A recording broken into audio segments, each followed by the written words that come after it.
বারাসাত আসবো আর ডিবাবির বিরিয়ানি খাবো না? এটা তো হতে পারে না। তো আমরা যতবার এখানে আসি বারাসাতে ততবারই যাওয়ার সময় এখান থেকে আমরা বিরিয়ানি নিয়ে যাই। আর তারপরে ছেলেদের তো নেশা আছে এখানকার বিরিয়ানি খাওয়ার। বলেই দিয়েছে, "বারাসাত যাচ্ছ মা, ডিবাবির বিরিয়ানি কিন্তু আনবে।" আমি বললাম, "ঠিক আছে নিয়ে আসবো।" তো আসার সময় নিয়ে নিয়েছি, কারণ সকাল সকাল কাজটাও মিটে গেছিলো। তো আমরা ওখানে বসে আর খাইনি, পার্সেল নিয়ে নিয়েছি ৫টা মাটন বিরিয়ানি আর মাটন কষা। মাটন কষা নেওয়ার কারণ হচ্ছে আমরা ওখানে বিরিয়ানি খাই না, আমরা খাবো ভাত। বাঙালি বস, ভাত ছাড়া আমাদের চলে না।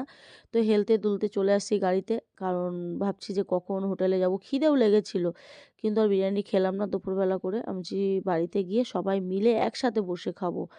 আমরা যেন নিয়ে চলে আসলাম, এবার এসে গাড়িতে বসবো। আহ, ওটা নেওয়ার একটাই কারণ যে হোটেলে আমরা ভাত নেবো। দাদাভাইকে বললাম, দেখো আমরা হোটেলে ভাত নেবো, নিয়ে ওখানে মাছ টাছ নেবো আর এটা দিয়ে খেয়ে নেবো। তা বললো ঠিক আছে তাই হবে।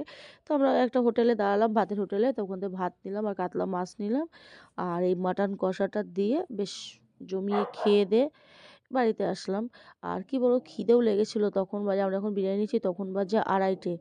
এবার 2:30 মানে বুঝতেই পারছো, সকালে বাড়ি থেকে বেরিয়েছি, খিদে তো লাগে। খিদে বেশ ভালোই লাগছিল, তবুও খাইনি। এবার হোটেলে এসে খাবো, গাড়িতে উঠে পড়েছি। আমি বলছি, না আগে তুমি চলো, খাওয়া দাওয়া করি।